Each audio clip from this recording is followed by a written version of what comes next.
Amanita mushrooms, they were used in Siberian shamanism. There's even ties to early Christianity, even to the point of some people thinking they could be the fruit of knowledge in the Garden of Eden. There's a lot of ties in between our modern day Christmas story and these Amanita mushrooms. I mean, even to the point that flying reindeer are just high reindeer on mushrooms.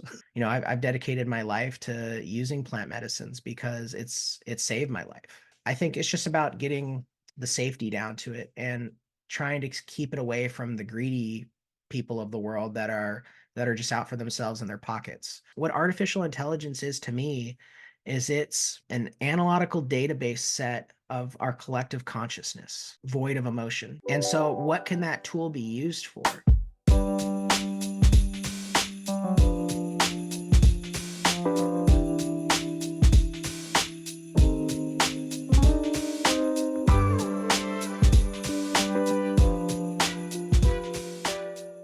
What's up, everyone, and welcome to this very special holiday-themed episode of We Are the Medicine. In today's episode, I am joined by my amazing friend, Ryan Griffith, a man who has dedicated himself to the exploration of consciousness and the pursuit of spiritual wisdom.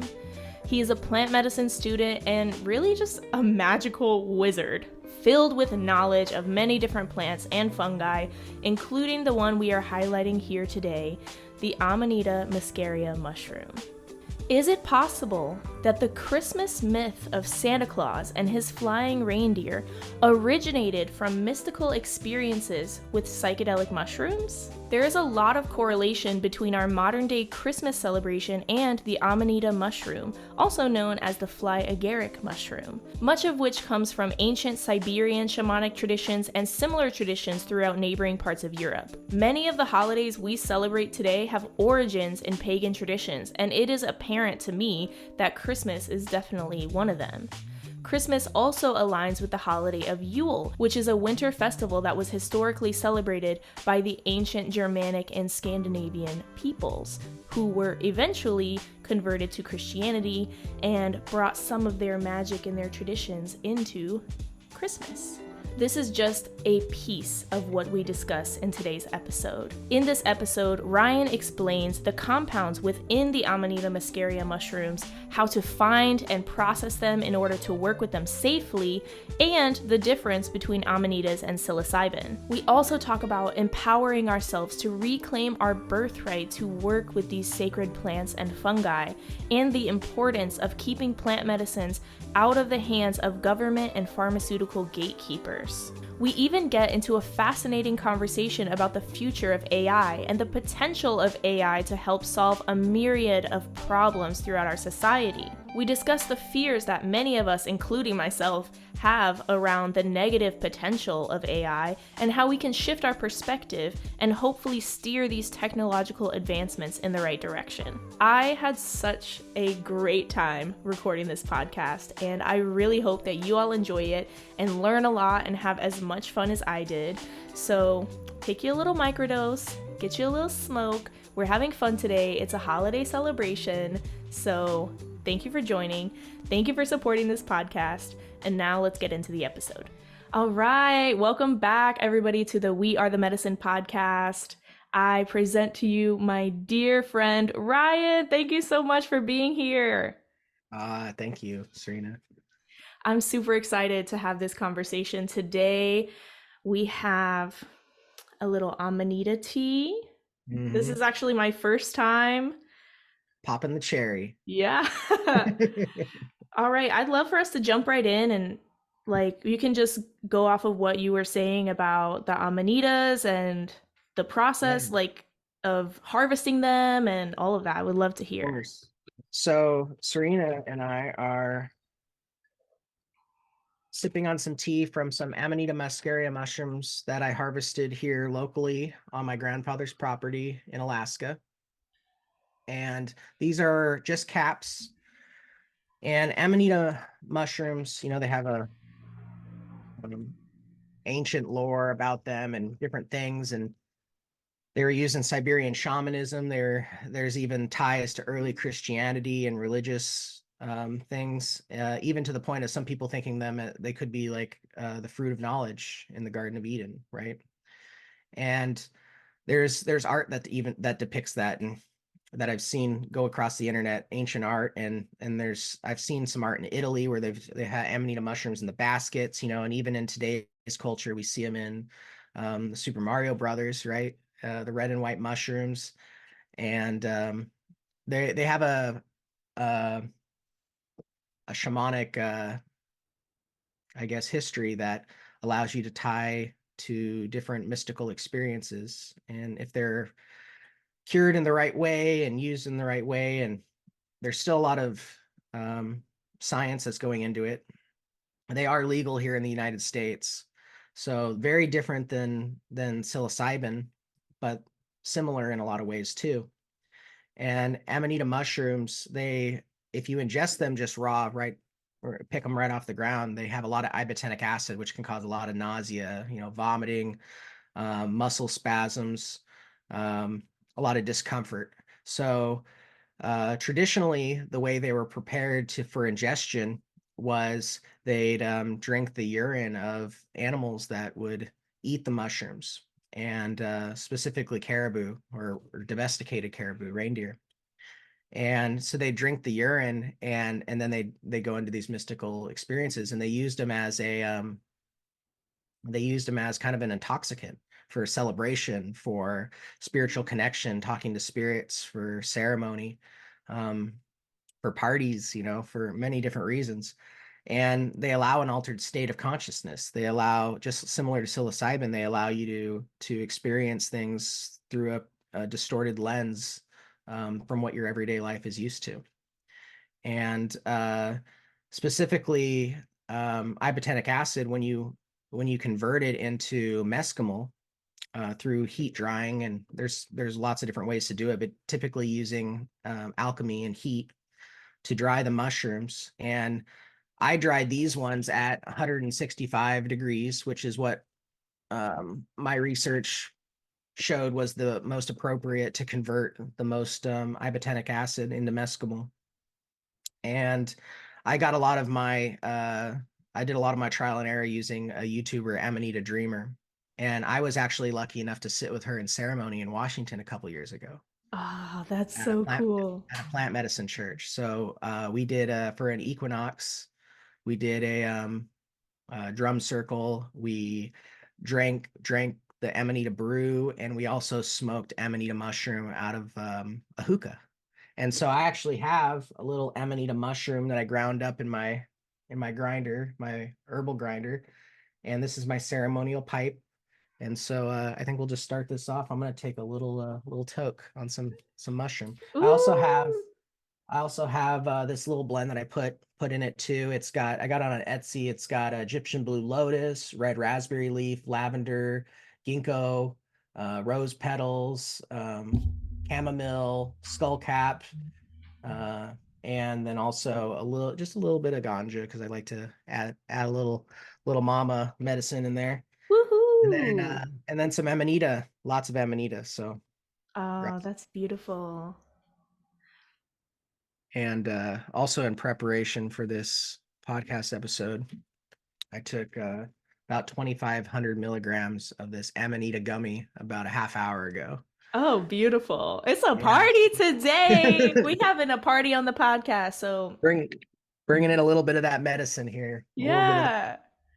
So Get we you a got little microdose, get you a little smoky smoke. Okay, we're having fun today. We're yeah. So celebrating. there's lots of ways to prepare mescamal and ibotenic acid for ingestion. Like I said, you could smoke it, you can infuse it into gummies and different edible type things, and you can make it into a tea. There's also this one recipe. So Amanita Dreamer, she believes that soma. I don't know if you're familiar with soma, Serena, but it's the nectar of the gods, right? It's this Hmm. ancient recipe uh, for basically having a mystical spiritual experience, and they use this for many interpersonal visions and ceremonies. And so what Amanita Dreamer believes is that soma is a infused yogurt using Amanita mushrooms. And so I've prepared it before too, and it's delicious. And it's like dangerously good. It's really good. It smells like fresh baked bread. It's just so good. And so basically you take Amanita tea that's been decarboxylated through a heat drying process, and then you simmer that into a tea, and then you mix that into some unpasteurized milk, like raw milk. And you make a yogurt, and you can drink the skim of that yogurt. You can even eat the yogurt itself and go on a little journey. And it's delicious. It's not like some of the other medicines like ayahuasca where you're like sick and it doesn't taste good. No, this stuff's like dangerously good. So you got to be careful. Oh my God, yeah. You'll just be like, ooh, like when you get an edible that's like really good and you're like, oh, this is so yummy. You just eat the whole thing and then you don't even know what happens. A couple hours later, you are in another dimension. Right. So yeah, with mescaline, it's different. It's such a different substance, and it hasn't been studied as much as some of the others. And for a long time, the last 100 years, it's been known as a poisonous mushroom. So, I was taught as a child to stay away from it. It grew in my yard. I'd kick them around. My parents were always like, can't eat any wild mushrooms because they're poisonous, especially that red one. But They yeah, don't want us to know the truth. right. They don't want us to know. It's classified as a poisonous mushroom, and it does cause nausea, it causes vomiting, um it can cause seizures in high doses, right? But when you convert it into mescaline, it gets rid of a lot of those I guess nauseating effects, and you have more of that kind of psychedelic like experience, where you can Interesting. have everything from visions to just general knowings, right? It changes how you feel and the intensity of your feelings. And mescaline specifically works on the GABA A receptors, right, in your brain. And those receptors are what a, a lot of doctors have used over the years to treat different types of epilepsy and seizures, and modifying the mechanisms in which those receptors are used. And so, um, yeah, you have to be careful with dosage. You don't want to go into it just eating a whole lot. Mescaline and amanitas, if you're going to work with them and feel a calling to work with them and research them, you want to start off small. You want to start off microdosing and work your way up. You can use titration, as far as taking a little bit and then maybe waiting a little while, seeing how you feel, taking a little more and increasing your dosage that way until you find the right dose that's for you. Because from one person to another, it's going to be a different dose that's needed. And there's also the way you prepare them. Like Amanita Dreamer, she talks a lot about taking lots of different caps, different size caps, because they're all going to have different levels of chemicals in them, and these alkaloids, that these active compounds. And so by taking a mixture from different areas, different size caps, big ones, small ones, darker red ones, lighter red ones, orange ones, taking a bunch of different of them together and mixing them and making the best you can, a standardized brew for dosing, because you can take two caps that look identical and they could be completely different strengths. Mm. So, especially if they're grown in different areas, because there's different subspecies. You'll see some that are more red than others, some that are more yellow, some that are more orange, and then a different stage of their fruiting process. I typically like to pick them as soon as they open up, or Yep. just as their gills are opening, right? And if you Hmm. let them sit there too long and they've been there a week or so, they might not be as potent. Yeah. A So psilocybin is the same way. yeah, so getting lots of different variety of samples and even different stages of their fruiting, and then combining them into a brew is said to be the best way for dosing. But yeah, no, it's used in smaller doses for pain relief. For me, I just started taking gabapentin, and gabapentin is also prescribed for anti-seizure. And it's not that I have seizure, but it's also used for pain relief. During the opioid crisis, a lot of doctors started prescribing gabapentin, and it wasn't specifically designed for pain relief, but for me, it feels very similar to Amanita. I was kind of looking it up earlier this morning, just because I made that comparison, and they both work on similar receptors on the GABA A receptors, but it's different mechanisms and different how they interact. So, but they have a similar effect. And so if you're familiar with gabapentin, Amanita, for me at least, feels very similar to that experience. Um, Wow. yeah, and it's great for ADHD, right? It's great for increasing a little more presence within your body, like within your awareness, because it allows you a little bit of a heightened state of feeling internally. So you can feel energies a little stronger, especially for someone that's a little more disassociated and not as in touch with their emotions and whatnot. Um, Yeah, isn't it funny how because I feel like psilocybin is similar to that too. Like I feel like it really helps me to get into my body, and I feel like there's something to that of like mushrooms being so deeply connected to the earth and like the mycelium that runs all throughout like the layers deep below the earth connecting all these things. So it's like I feel like it makes sense like if you pay attention to the way that a certain fungi, well, all fungi grows like that, right? But like the way that plants grow, like you can get an idea of what they help you with because they're so connected to the earth, so they help us to really ground. That's cool. definitely, definitely, yeah. No, there's a lot of similarities between psilocybin and mescaline, as far as how it feels.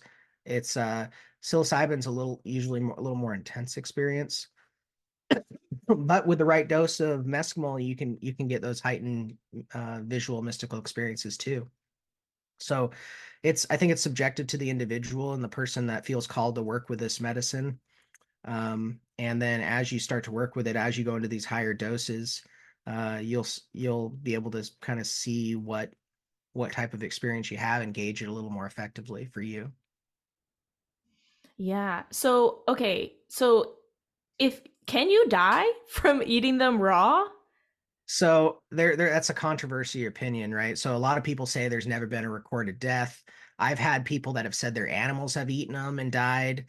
Like people that I know personally. You look on the internet and it says death is rare. So I think it's like anything, like you feel called to work with something, you work with it, you do your research and you work with it in a way that you start small and work your way up, and you can gauge that through how much you're ingesting. You just have to be careful that you know what you're doing um as being able to take a small dose and know that you're taking a small dose, right? And be able to go to a medium dose and gauge those limits. And that's where ingesting and self experimentation has helped me the most. You do the research, you try to get a ballpark to start with, and then I cut that into a third, or even a quarter. And I start there, start small, and you work your way up. And then as you start getting experiences, you can kind of gauge a little better. Like, this is how much it took last time. I prepared it this way. I used these mushrooms, and now I have a baseline, to kind of to go from. Right. Yeah. I feel like that's so important. It's just like trusting yourself and also like knowing you can always take more, but you cannot take less. So Exactly. Right. start Exactly. small and you can work your way up, especially if it's a new medicine that you've never tried. And obviously, like making sure that you're drying it properly to what is it called? Decarboxylate. Decarboxylate. Okay. You better be decarboxylating so you Yeah, don't and so have no and problems. like I said, that deep carboxylation process that helps get rid of a lot of that nauseating effects, right? As that converts more of that ibotenic acid into mescamal, you'll have less of the nausea, less of the nerve acting effects, and more of the more psychedelic experience and the pain relief, right? So for mescamal in low doses is great for pain relief. I suffer from back pain and different types of inflammation, and so I use mescamal as well as some other medicines to try to help counteract that some. And yeah, Amanita mushrooms too. Just talk about where they're grown. Typically, they're in the northern hemisphere, and they grow in carnivorous environments around pine and birch trees. And they've actually been spreading more into the southern hemisphere just through pine and birch plantations, right? And so just be shipping these woods and having these different plantations around the world, these mushrooms have moved and started to thrive in different areas just in the modern century. So yeah, it's pretty neat. And I mean, there's so much history on them, and there's so much speculation too, because it's just, how is it's stories that have been told throughout time, and attempted stories that have been recorded in paintings, and there's a lot of controversy. What I know through personal experience is these mushrooms, this substance can provide a spiritual experience, and they are legal right now in the United States. And so that can be a great benefit potentially for Western America to be able to have a legal medicine to work with that they can pick in their backyards. Yeah, and like having that connection to the earth that we have so deeply lost in our culture, like being able to go to your backyard and pick some amanitas and feel their energy, and to go through that process of drying them and making the tea or however you want to, ingest the medicine, like that's so needed. And if it can help people with like back pain and all of these things that you've said, like that, like we need that. I think a lot of people are looking for more natural options because pharmaceuticals can be extremely helpful in many cases. And in a lot of other cases, people want something that is more natural, that comes from Mhm. the earth and doesn't have crazy side effects. So there's a couple things I wanted to ask. I think the first one is, so we were talking about the different subspecies of amanitas, that like the different colors. I know there's red ones, orange ones, like they're so beautiful too. They're such eye-catching creatures.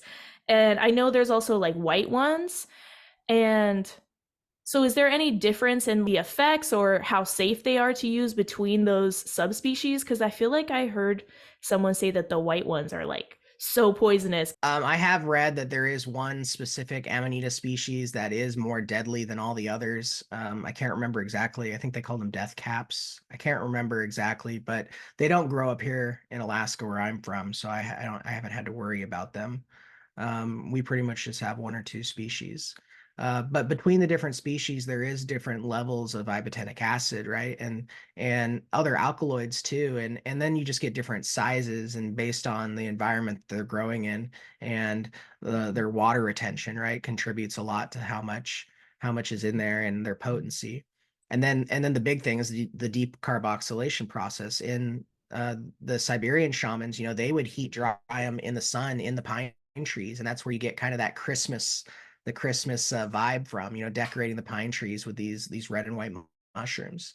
And even they would even bring these mushrooms down the chimneys, because the doors of the homes were snowed in, so they'd have to come down the chimneys, and they'd put them in their bag and bring them down, and for ceremony and for different purposes. And so there's a lot of um, there's a lot of ties in between our modern day Christmas story and these Amanita mushrooms. I mean, even to the point that flying reindeer are just high reindeer on mushrooms, because they eat these mushrooms, get these reindeer high, and then they'll drink their urine, and Mm-hmm.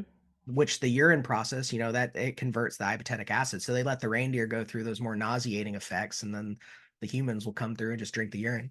And I've also heard that they used to let snails, and they'd find snails that were eating the mushrooms, and they'd eat the snails, like escargot, and get high on snails. Oh my So God. yeah, Psychedelic snails. right.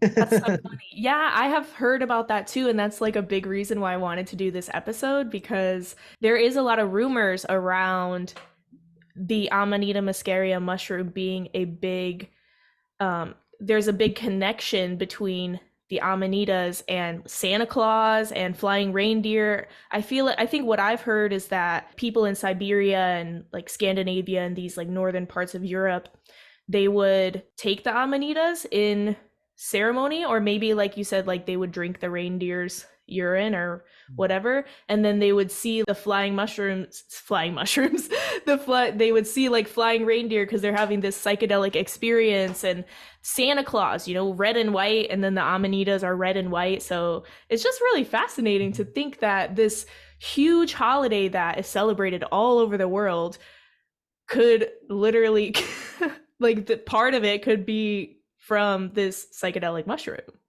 Mm-hmm. Definitely. And like I was saying with the Christmas ornaments, right? That's how they dried them, is in the trees. And even presents, traditionally wrapped presents are usually red presents, at the bottom of a tree, the fruit of the mushrooms growing around the tree, because they grow. They're a symbiote to birch trees, right? They're these carnivorous trees and pine trees. And so they fruit and they grow around them. And I don't know if you're familiar with like fairy circles when it comes to growing mushrooms, but it's said that these gates to the fae and to the fairies you'll see these like mushrooms that grow in a circle. And these amanitas, like almost everyone I picked there are these fairy circles all the way around the property, around these trees. Oh my And god, that is so cool. yeah, so if you ever see a circle of mushrooms growing, and they say that's like a portal to like the Fey land, You better make a little offering to the fae if you see a mushroom right? circle. Oh my god, I love this so much. That is so cool. And it's like the amanitas are like the earth's gift coming up and being planted under the Christmas trees, the birch and pine trees that they grow under. I feel like there's definitely a link there. And I mean, in all honesty, most of our holidays that we celebrate have pagan origins in some Mhm. way. Like pagans were honoring like the solstices and things like that, and we just so happen to have a holiday right around like all of the solstices pretty much, and the Mhm. equinoxes and stuff. So yeah, I feel like people would be really interested and fascinated to know how much of our traditions come from these ancient traditions that have just been lost. Yeah, I mean the Siberian shaman, they would be under the influence of Amanita and mescal, and they would go deliver these presents right down the chimneys. I mean, yeah, with their flying reindeer, their high reindeer. So yeah, I mean I think there's definitely a tie if those stories are true. And I I also think there might be a tie with Catholic priests. Like you look at, they have those little red top hats, similar to like a mushroom top. They have their cardigan, it's red and white, kind of even resembles the white skirt of the underneath the mushroom on the stems. So I mean, there's talk about that could possibly being linked too. I think that these psychedelic medicines, all of them, I mean, they cause spiritual experiences for sure. We can test that today.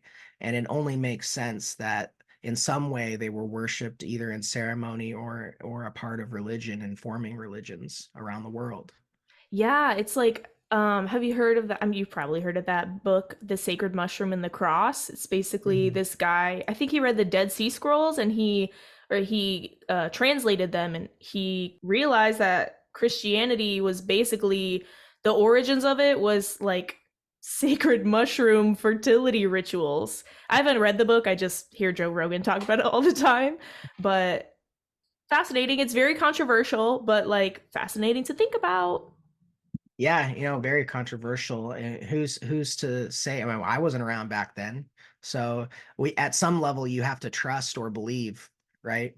And I think by being able to ingest a medicine and see for yourself the experience and have a personal testimony with a medicine, um, can lead to understanding a lot more where these things might have come from. I definitely agree. And just, I mean, there's so much history that's been lost, right? There's so much like that has been erased from our ancestors in Europe, the ancestors here in the United States, the America, South America, Central America. Like, there is a lot of this knowledge and this wisdom that has really been erased and lost. And so I feel like we are the generation that is starting to like pick up the pieces a little Mhm. bit and find our way back to that. that connection that all people had all across the entire earth, like indigenous people, tribal people, like from years, centuries past, had a connection to the earth in some way. And a lot of these tribal people worked with psychedelic plants in ritual form to have that connection to spirit. And then, the fucking conquerors came over and told everyone, like, that's evil. Mm-hmm. Well, and I think erase might even be the wrong word. Like on a physical stance, things have been just forgotten with time. And I think that all knowledge is, you can call it the Akashic records, or I think the Egyptians called it the net, but there's access to these fields of knowledge and intellect. And just by the process of rediscovery, we can tap into that. And similar patterns will come about throughout time, just like we see in history with empires rising and falling, or discoveries that'll come up and then be forgotten, and then come up again. Like these patterns are going to continue, and you can kind of use this modern day psychedelic renaissance to study the past and make connections that might have been lost. And it's not a for sure, but it is definitely gives you a different angle to look at it. And I think the personal testimony for me is what's made it, I've dedicated my life to using plant medicines because it's saved my life, right? So fungi included. And we're continuing to find different avenues that we can use these medicines, not just spiritually, but physically. And we can use them in these band-aid approaches. We can use them in these transcendent approaches.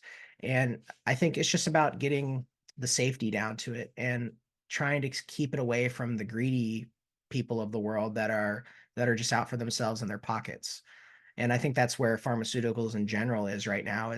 We're going through a time of change, and we're changing and ebbing and flowing back into this more connected to nature, more connected to our spirit, because we've had to separate from it in order to just come back. And it's that forgetting and remembering process within each of us, within our souls, as a collective. I really just feel everything you're saying. I think I like this Amanita tea. I think I'm feeling pretty good.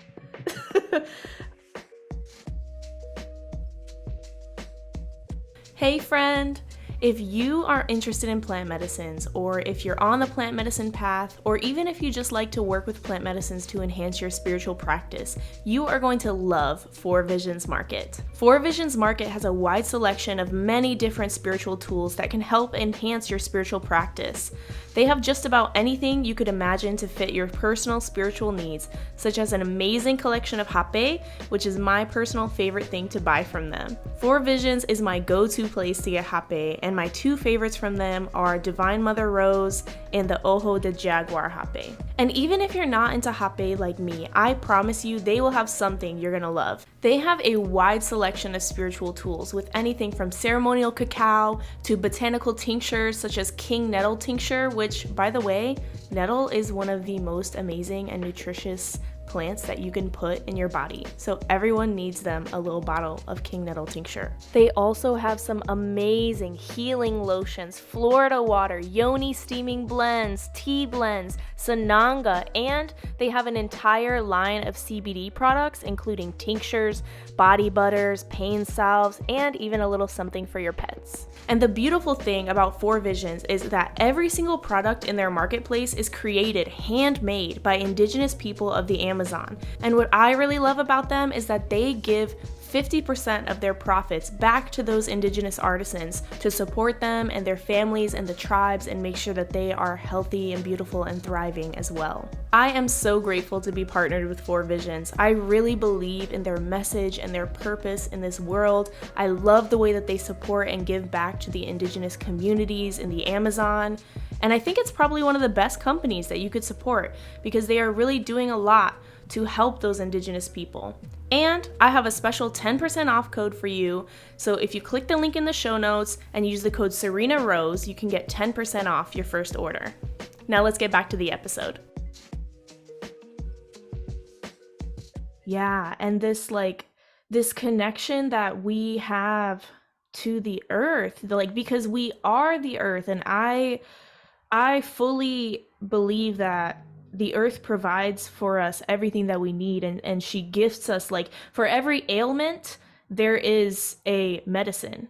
And Mm, a lot of pharmaceuticals, if not all, I don't have enough education on that to say all, but I know a lot of pharmaceuticals are derived from plants.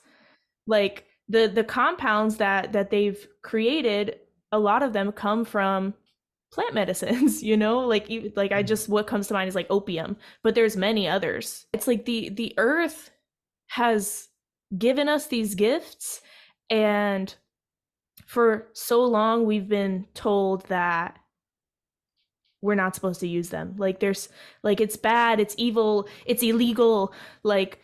And thankfully that's the beautiful thing about amanitas, is that's not even a concern because they are legal.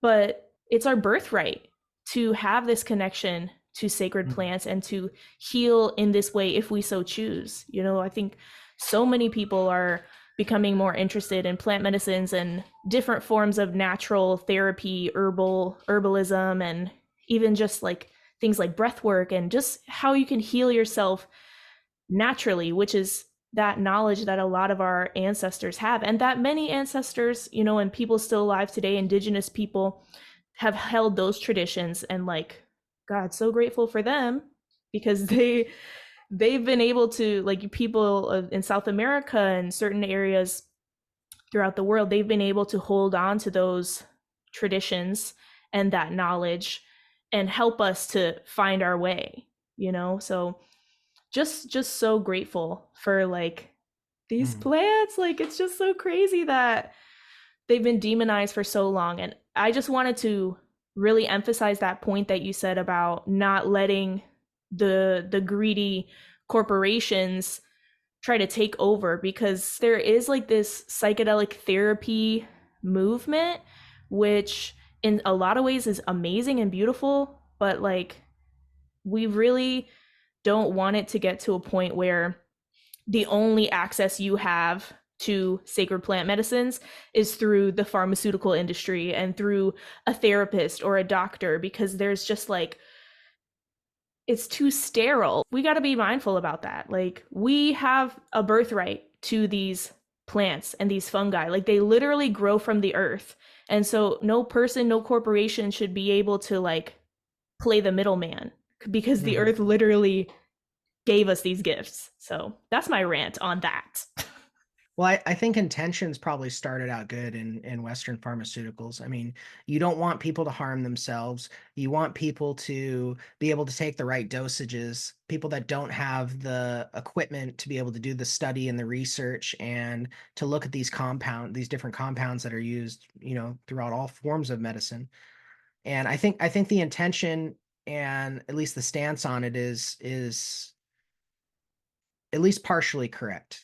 I think that if we just offer better education, that will go a long way.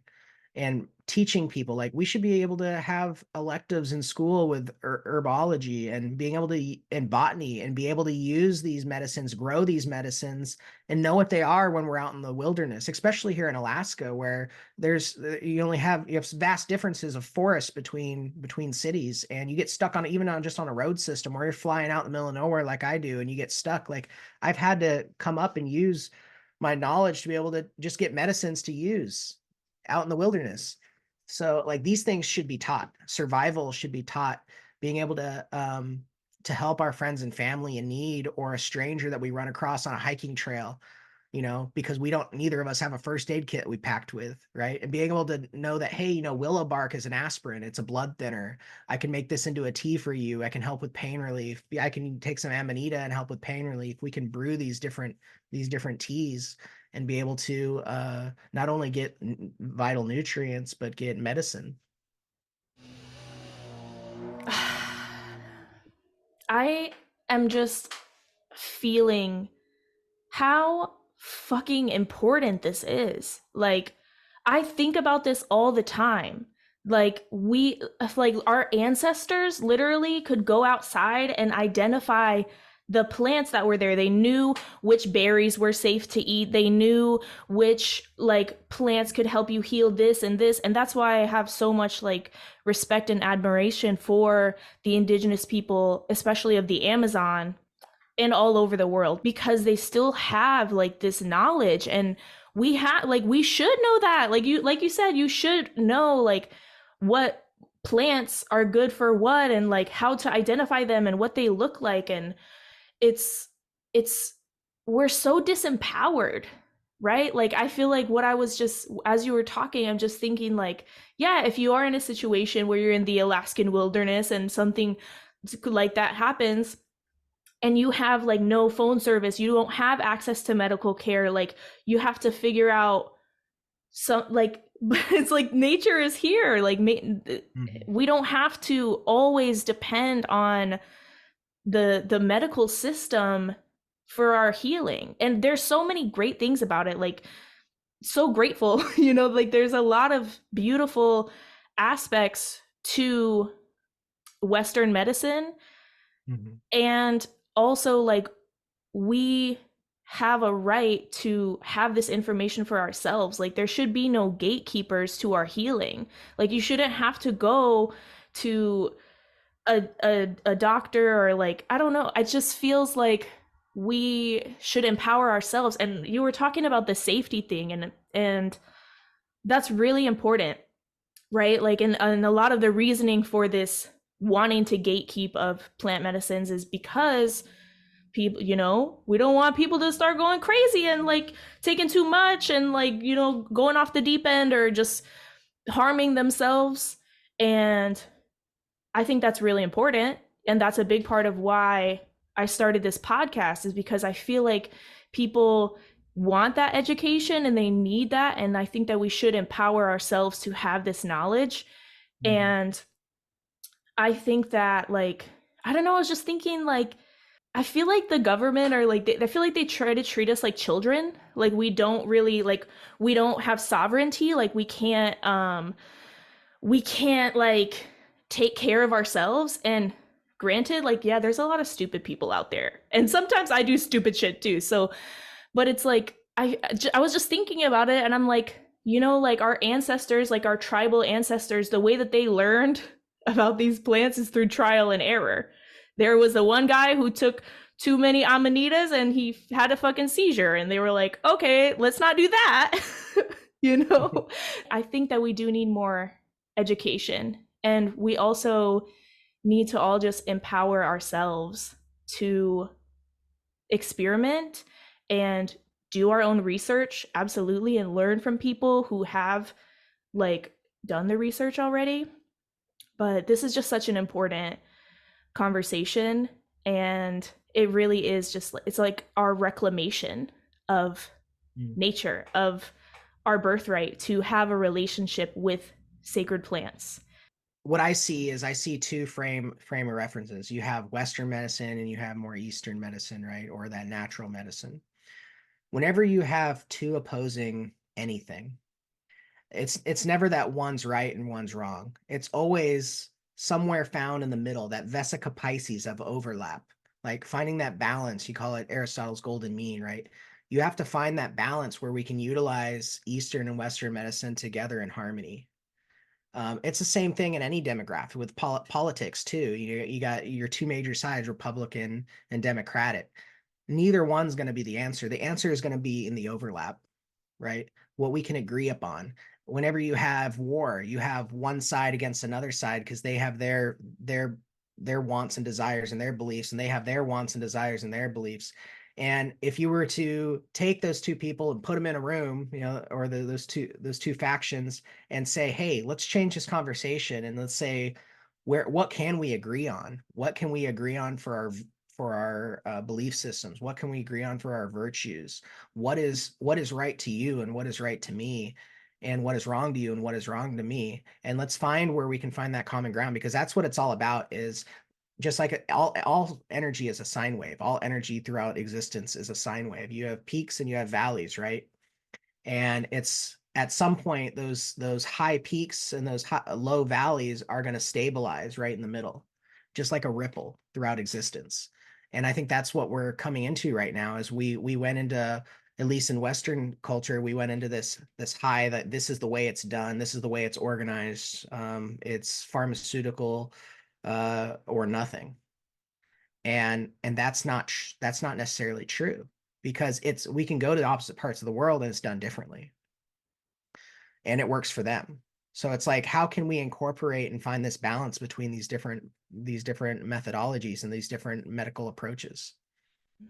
Yeah, like finding the harmony within that duality, like Mhm. the blending of the darkness and the light, like that, what's in between those two is God, is truth, is like everything, right? Mhm. And it's like the yin and yang, how the yin and yang symbol, how even within the darkness there's light, and even within the light there's darkness. Like we can find that common ground. Like I said, Western medicine is very necessary for a lot of things. Like there, in seasons and years long past, if you had, if you got the flu, or if you like got your foot cut off or something for some reason, you will probably just die.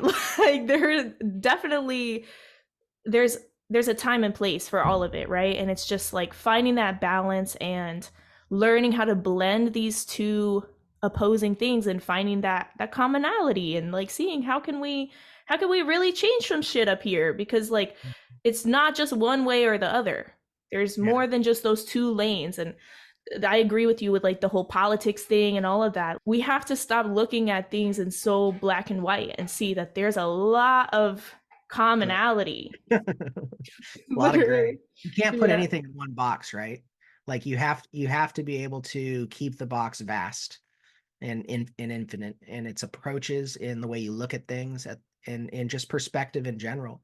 You can't be so close-minded, because as soon as you close your mind off and say this is the way, you limit yourself from any other potentialities. So I would like to ask you, what would you explain as like the difference between psilocybin and amanitas? Like Experientially, experientially, and maybe even like how would you say their spirits are different? so ibotenic acid, for me, I tend to have more of almost like a projection, you could say, into the future type experiences with higher doses that comes with a lot of body discomfort. Where mescamal seems to be more reflecting on past experiences for me. And when I blend the two, when you get that right mixture, you can kind of get that middle balance between the two, where you can kind of have these completely and just mind-blowing experiences, very similar to psilocybin. Um, Psilocybin, I think, is easier uh, to go through on the body. Like you don't have so much of the you can get nausea from ingesting dry mushrooms. It can be hard on the stomach. That's why I rehydrate mine or just extract the psilocybin into tea. But for the most part, I think with psilocybin producing mushrooms, you don't get as much nausea unless you're eating the dried mushrooms directly, and they're just hard to digest. But with ibotenic acid, you can get nausea within 15 to 30 minutes, and you can need extreme convulsion, and you can get I mean, it can be intense in the higher doses. And I haven't taken very, very, very high doses of ibotenic acid, just because of caution. I like to convert as much as possible to mescamal. But it's important to have a little bit of that ibotenic acid too. I know that there's a research company in Canada that is trying to make a pill form of mescamal that's 100% conversion rate, and through different alchemical and chemistry approaches. But that'll be interesting to try one day, because I don't have the equipment to be able to, the only thing I can do is do my best to trial and error experience and see the subtle differences. And that's how I can kind of gauge and have how much of the conversion rate I've done. But I mean, we do have the ability and the science is out there to be able to test these processes and get exact ratios and exact conversion rates and exact temperatures and environments.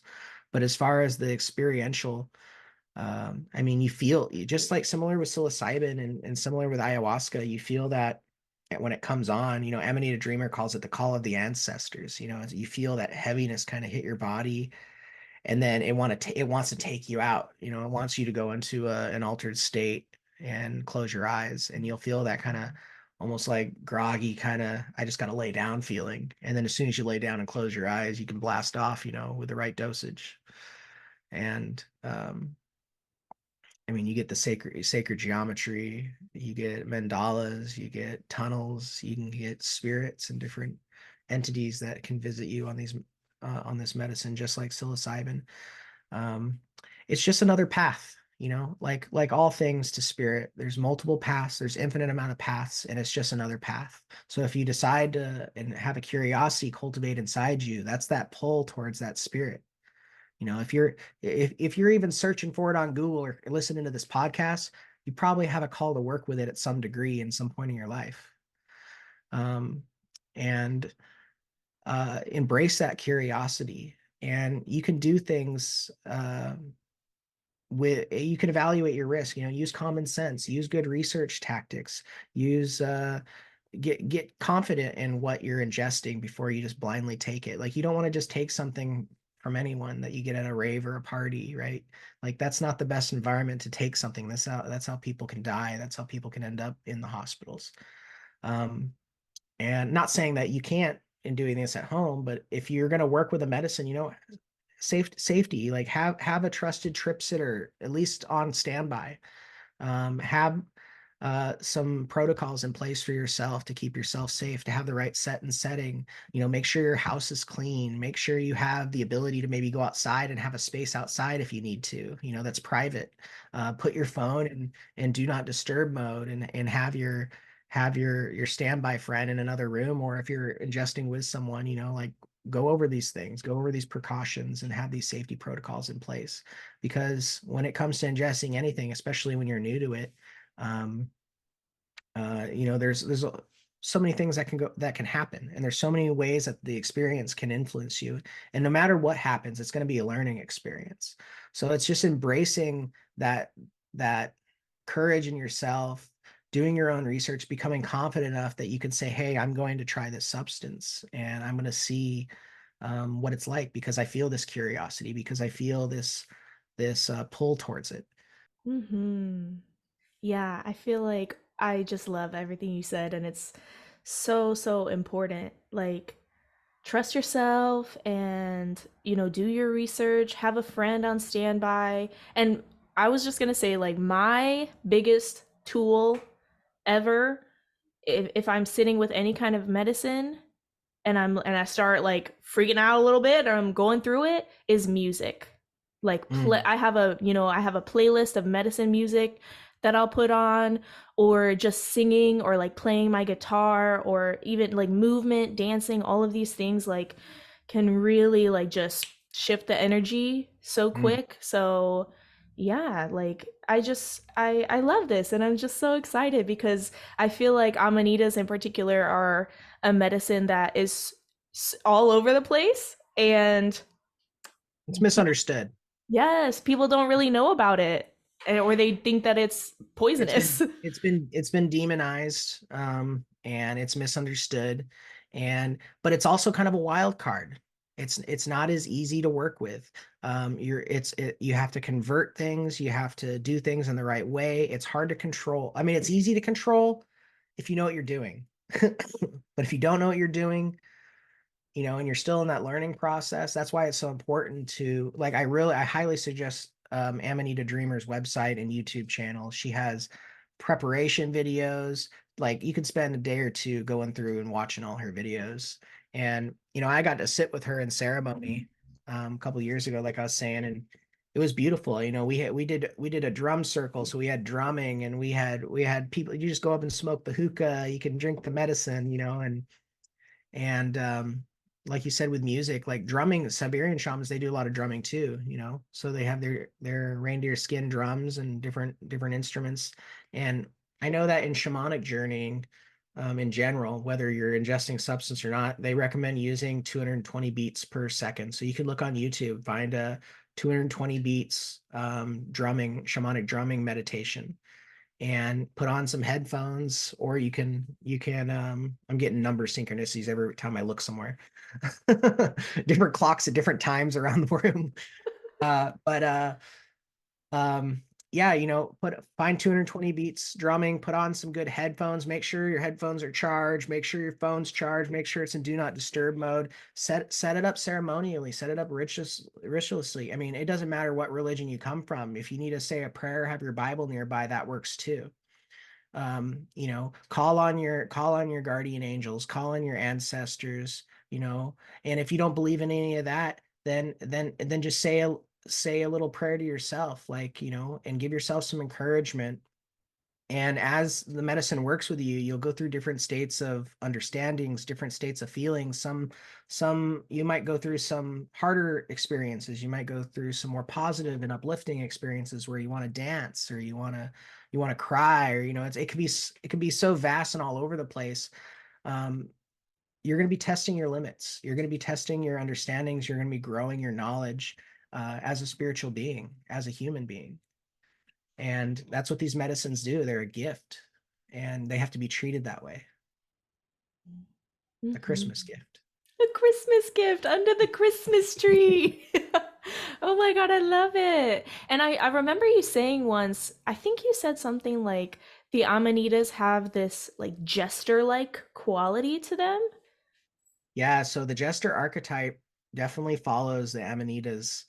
I've, at least in my testimonies, in my experiences, the that I mean, visions of literally having like the jester hat, and like, I know in the psilocybin circles and the DMT circles, they call them machine elves, similar type beings made of geometry and colors, but they have that jester look, that we've seen throughout all time.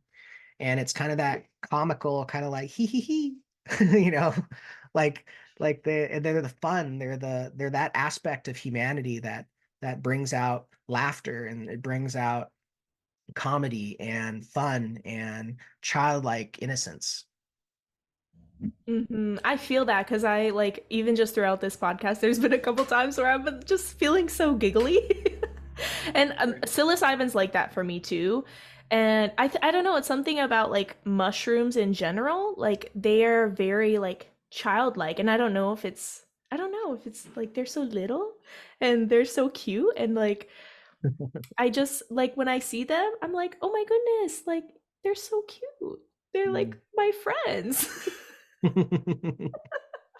Well, they don't add anything to you that's not already there. I mean, any plant medicine, it doesn't add to you something that's not already there. Like all these different states, all of these different archetypes, they're all within. There's another angel number 1212.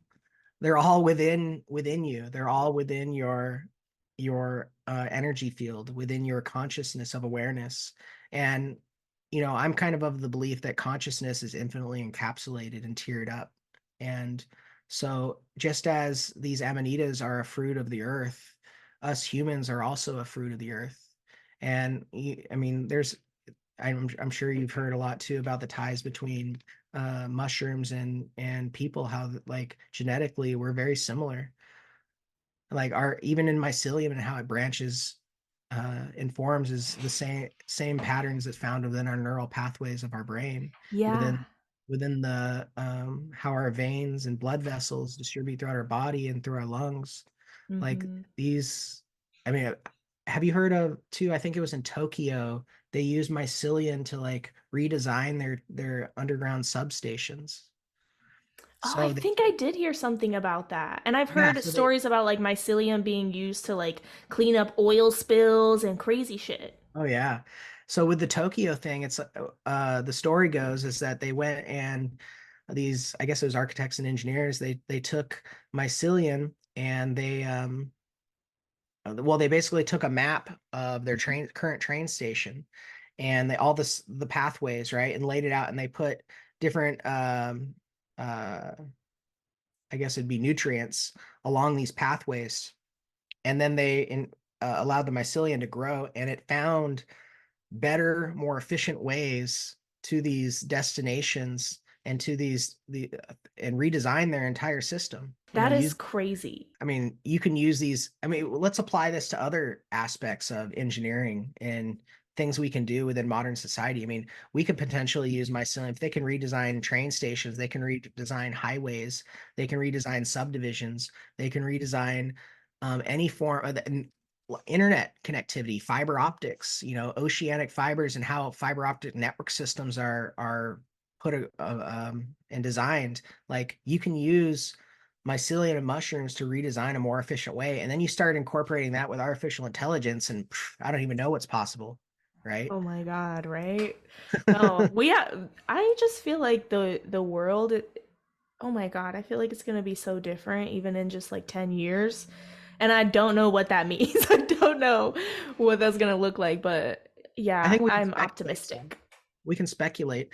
From one of my medicine journeys, I can't remember what medicine, um, kind of the understanding that I had is that we as a species, as we go through time, we're getting closer and closer to instantaneous communication, right?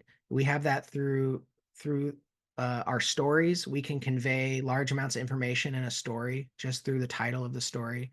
Um, we can use analogies to convey hard to understand lessons and emotional states and things, concepts that are hard to grasp with words. We can convey them through our stories and through analogies a little better. And now we're getting into things like Neuralink, and we have the internet, and we have these ways to communicate with other humans to the point where you and I can talk right now from across the country. And it's like you extrapolate that out and you start incorporating artificial intelligence, which can do like more intense pattern recognition and from data sets in faster amounts of times. And then you add that to cloud computing and to quantum computers. I mean, it's getting to a point where we're gonna have instantaneous communication, Hmm. which I think is what we already have outside of the physical realm, right? So it's like we're just bringing heaven to earth, Yeah. Yeah, and literally. I feel like what I really want to emphasize, AI, especially with spiritual people, including myself at certain points, is like somewhat controversial, and I think that it definitely could be used for negative things, Mhm. and I can also see how it can literally help our society so much if we like use it in the right way. And I also like just encourage people, and this is why I feel like plant medicines are coming more online. Like, just we're just reclaiming them because I feel like we need to develop our inner technology. Like Mhm. the whole like I mean, I don't know about the whole like Neuralink, like getting a chip in my brain thing. Like that freaks me out a little too much. It's like iRobot type shit, and I just don't know. I don't know. I don't know if that's for me. But because when I think of it and they say like, like you said, instantaneous communication, I feel like we have that. And if we develop our psychic intuitive abilities, like we would realize that we already can communicate telepathically and we don't need to put a chip in our brain in order to do it. But yeah, I just feel like humans, like we need to develop our own inner technology and realize like the powers that we already have that are just kind of dormant and that we don't really know about.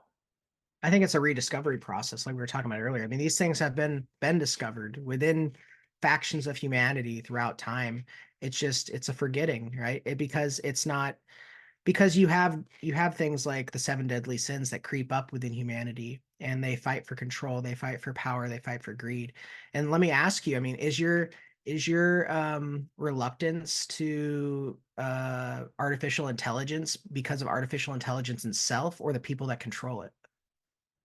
Oh, for sure, like the people that control it. And I think that it's multifaceted, and I've become a lot more open to it, like in the past few months to a year actually, because I've like I don't know, I've listened to things from people, and a lot of like where I feel like I'm at now is like we just need to steer this boat in the right direction. You Mhm. know, like it doesn't, like it's already here and people are using it, and I think that like if we can take this thing in the right way, like it can potentially like save humanity. Save I think whatever. the the same controversy has been shown up in the past. We can look at patterns like when the invention of the internet came out, a lot of Mm-hmm. people had the same concerns. And just like anything, it's a tool, and any tool can be used for good or bad. It's about the person using the tool and how it's being used and what the intention behind it is, because that's what it comes down to, is what's the intention. You can easily forgive someone that had a good intention and things failed. It's more easily to forgive that person. But when someone comes at you with the intention to harm, it's harder to forgive because that intention is so important. And so I think with anything, it's a tool, just like a knife. I can use it to cook my family a dinner, or I can use it to kill someone, right? And it's the person that's wielding that tool and the people that are wielding that tool. So that's why my question, when I asked you, is it AI itself, or is it the people in control? And you said the people in control. So now let's ask, how can we affect those people? Well, like you said earlier, it's about that inner transformation, right? So doing things like having these podcasts and having these different medicines available and having these different spiritual practices from all over the world that are coming together, and people are learning about them through our creation of the internet, right? Through our tools. And we're able to start getting this information to other parts of the world and to other people that have never had it before. And they start to, and as we bring other like different tribes online that haven't, in Africa, they haven't had internet, or in different places of the world that haven't had internet, out in the Amazon or here in Alaska, out in the native villages. And then my job is to bring internet to these native communities that never had it. They're starting to learn about these things. And then they're able to share and contribute their knowledge and their traditions. And so you're getting this global balancing act that's happening. And you're going to see those peaks and those valleys throughout this system as time goes on. But eventually you're going to get to that more stable place. And that's going to be because we're all going to be going through our awakening. We're all going to be doing our work, and that's going to ripple. And you're going to start seeing in family dynamics, I'm sure you see it in your own, how your path is starting to contribute positively to not just yourself, but to your family and the people around you and the people you surround yourself with. And it literally is this butterfly effect. Like your energy field interacts with them, and then that might spark something in them and lead them down the path. And who knows, they might be the ones that come in control of AI in the future and have those keys to be able to make those changes. And it's about rippling out um, those heartfelt connections that allow people to question for themselves and have these inner transformations, because eventually that'll ripple to the top, to those people that are more greedy, because greed exists in all of us. It exists in me, it exists in you. And I can see, for people that come into wealth, how that might be hard to stop wanting more, because I see it in myself. It's like I always want more. I want to do more things. I want to give more to my friends, to my family. I want to have more for myself. Like, these desires are part of human nature. And I don't think it's wrong to desire. In Buddhism, they talk about how you're supposed to detach from your desires. They don't say not have them, they say detach from them, right? So, how do you detach from your wants and your desires? You have to take a step back. You have to recognize that your wants and desires are part of this story that you're observing. And it doesn't make them right or wrong, they just are. So you can question those desires. Why do I have these desires? Why do I have these wants? Why do I have these needs? Why am I having these thoughts about these desires? And eventually you can separate yourself enough through that analytical thought process, or through a mystical experience using plant medicines like Amanita, where you have that separation, that buffer room between your physical body and your true self, which is the awareness of all that. And I think that's what's most important as all of us go through on our own individual journeys, is that this we're when I said earlier that we're bringing heaven to earth, we're going into these astral states, these other dimensional states, these altered perceptions, and we're taking what we've learned and we're bringing it back to everyday reality in the physical. And we're able to spread that and to show that to others. And that's what sparks that curiosity. We don't have to tell them what's right or wrong. You look at all Buddhists and even Jesus, everyone talks in parables. They talk in questions. They get you to think for yourself, because when you think for yourself, you start to have your own epiphanies. And when you have your own epiphanies, it's your own internal transformations of understanding. And those are what's, I guess, the biggest impacting for my life has been. I can read all day what someone says, but until I witness it for myself, I won't know it to be true. I can only believe it to be true. Mm-hmm. Yeah. And just, I fully agree with everything you said. That was awesome. I was just like, Ryan, channel it over here. Okay. Oh, yeah. And I think that like a lot of people do have that fear of AI because of like that control factor of like if the wrong people are in control and they just want to use it to get more power and more control. And like I think that they're like that's a valid fear. And I think also like I just started having these thoughts of like, well, if just whoever is interacting with something, even just like ChatGPT, if whatever you're putting in there is being put into this bank of information that ChatGPT, the AI, has, then why wouldn't I want my information to be like not my personal information, but like why wouldn't I want like the knowledge that I have, the wisdom, the spiritual insights that I've experienced in my life? Why wouldn't I want the AI to know about that? Like because I'm influencing it too. So I just started thinking about like if the right people start influencing it more, then like it will see those other perspectives. But if the people who do have these spiritual insights and are connecting with the earth, if we're all afraid of interacting with AI, then I feel like then the wrong people are the only people who are going to have access to it, and they're going to be the ones influencing it. Well, and you have to realize too, what separates us from AI, at least in our digital physical landscape, is AI doesn't have the ability to recognize emotion. Like it can recognize pattern recognition, and I'm sure you can get to a point where it can take in a combination of visual stimuli and energy and different readings in the room, heat, heartbeat. It can have all these instruments to be able to pattern recognize that, hey, this person's having an emotional response. I'm saying that, if AI was in like a robotic form, a physical form. And so it can recognize it in that way, but it can't have its own emotional experience itself, you know? And so that's what really separates humanity from artificial intelligence. What artificial intelligence is to me is it's an analytical database set of our collective consciousness, void of emotion. And so what can that tool be used for? Well, it can be used in having a neutral perspective in governing decisions.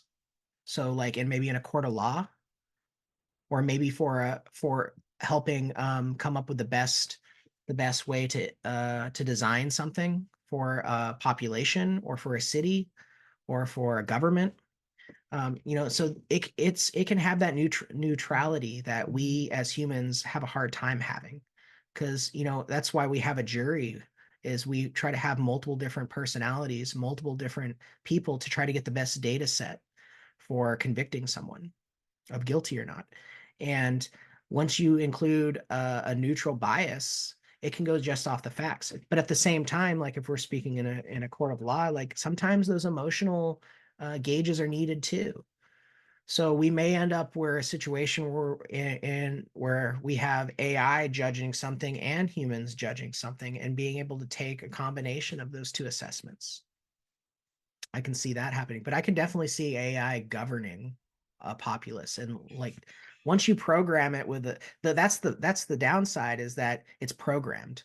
So the people that programmed it, that's those source codes, Right. those limits that we put on it, are the only thing that prevent it from doing more.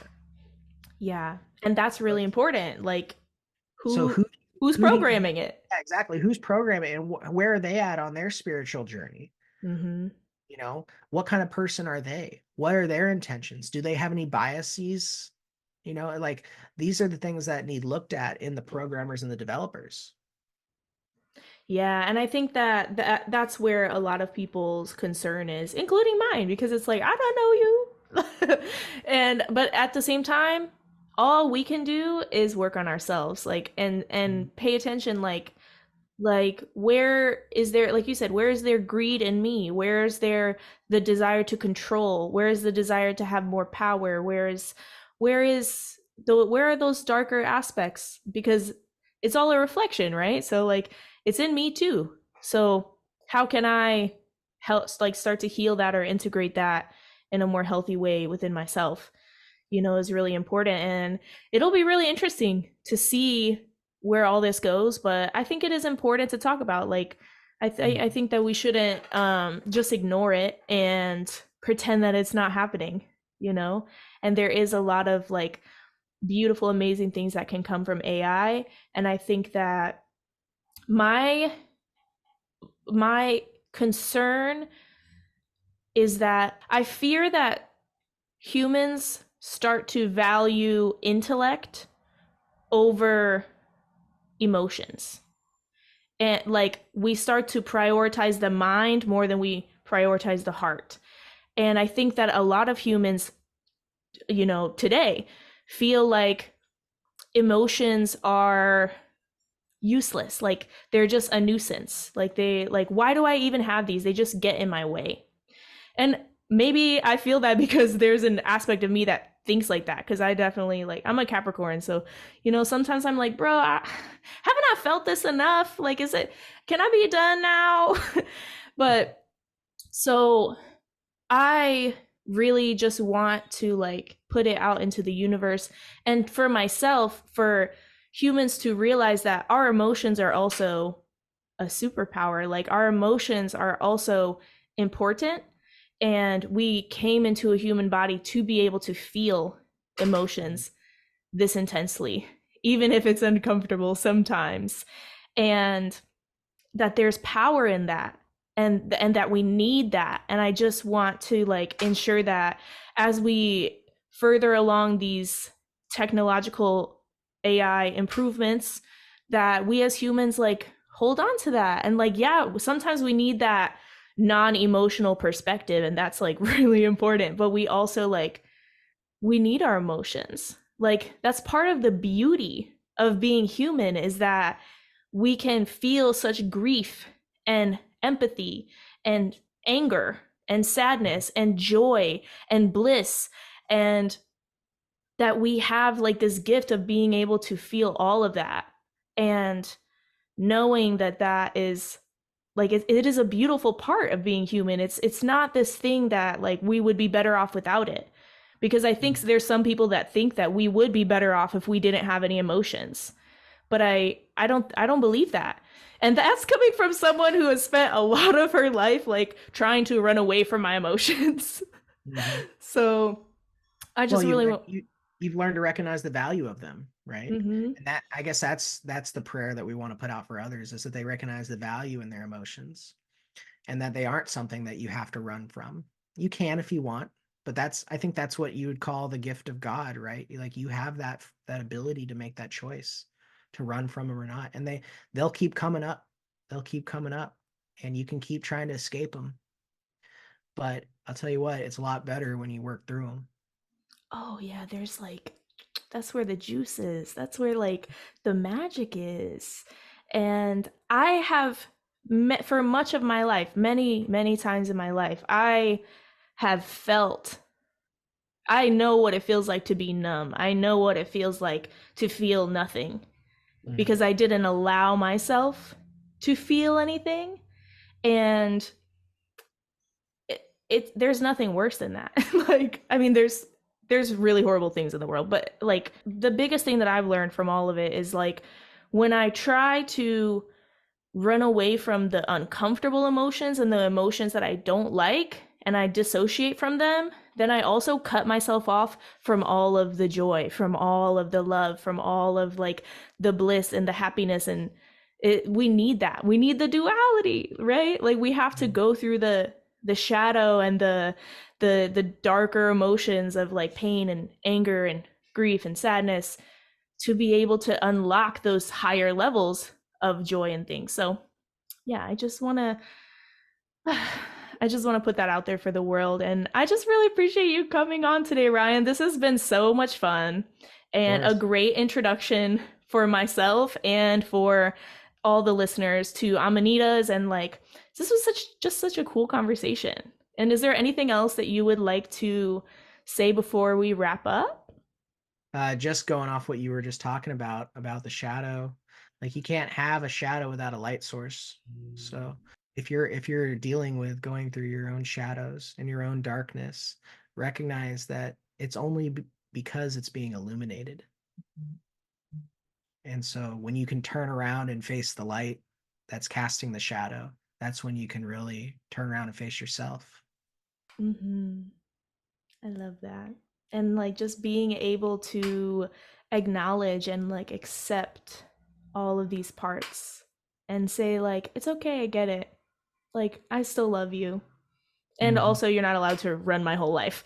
But like, I get it, you know, like when you really look at, that's why it's doing self-work is just so important, because when you start to like look, and this is what the plants have really shown to me, is how much of a reflection everything is, right? And how much like just our perception, you know, if you have a lot of judgment towards yourself, you tend to judge other people really harshly.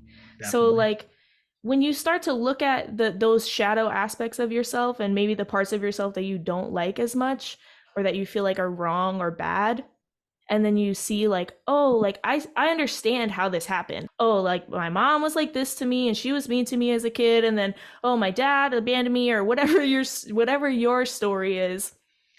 Like you'll have that compassion and you'll be like, okay, I get it. And then you'll see someone else like who's being an asshole to you in the grocery store or whatever, and you'll be like, oh, he probably like had some really difficult shit happen to him, you know? So yeah, it is just always bringing it back to ourselves and knowing that we have the power over ourselves and over our realities. And that's where all the keys are, within us. Yeah, definitely. And when it comes to understanding, like you were talking about, like if you just prove to yourself, you know, in that example that you didn't understand everything. And once you understood it, you were able to hold that compassion. And we can apply that and just say, you know what, I probably don't understand anything in any situation. So when I'm having a judgment or a bias towards someone or a situation, being able to take that step back and say, you know what, I probably don't have the full perspective on this. I don't have the right ability to judge in this situation, probably. And don't use it as an excuse. Like you still have to be able to set boundaries for yourself. And that's something that I learned in the last few years, is that you can't use the understanding that you don't have enough understanding as an excuse. You just have to be able to recognize it and say, hey, you know what? It's probably not right of me to place judgment here. And if my boundaries are being crossed, it's still okay to step away from this connection. Yeah, that's a big one. And yeah, like just being like, I don't know everything. It's so powerful. Like to just be like, oh, and I catch myself all the time. I'd be like, oh, this motherfucker over here, what are you doing? And then I'm like, you know what? I don't know their life. Like, let me worry about me today. That's all we can do, is try to worry about ourselves first, right? And that might seem greedy to some. I mean, that's that belief that you might say, oh, if I think about myself, that's greedy, right? But it's not, when you know that by having your cup full, you can then overpour to others. Just like with everything, it's that balance, right? Because like you don't want to go too far into the self, the ego, like then you turn into a narcissist. But you also don't want to go too far to the other end, because then you're always worried about everybody else and you're never like prioritizing yourself. Like you want that porridge just the right temperature. Exactly. Well, thank you so much for coming on today, Ryan. This has been so much fun. Yeah, it was great to see you again. It's been a couple months. I know, yeah. And this was just like a fun time with our little teas and our smokes and it's just been such a vibe. And I hope everybody listening enjoyed and has had a great time. And I hope you all have like a happy holiday season and all of that. And we'll put all of Ryan's information in the description. Merry Christmas, right? Yes, Merry Christmas. Drink some Amanita tea and do a little winter solstice ceremony and have a beautiful celebration. Yep. Yeah, see the flying reindeer and Santa and the elf leprechaun jesters. The machine elves. Yes. All right. Thank you so much. Thank you everyone for listening. Yes, have a good day. Happy holidays. Thank you so much for tuning in today. If you're watching on YouTube, don't forget to like, subscribe, leave a comment letting me know how you liked this episode. And if you have topic suggestions for future episodes, feel free to leave them in the comments there. If you're listening on a podcasting platform, it would really help me out if you could leave me a nice review, letting me know how you like the podcast so far. Thank you so much and stay blessed.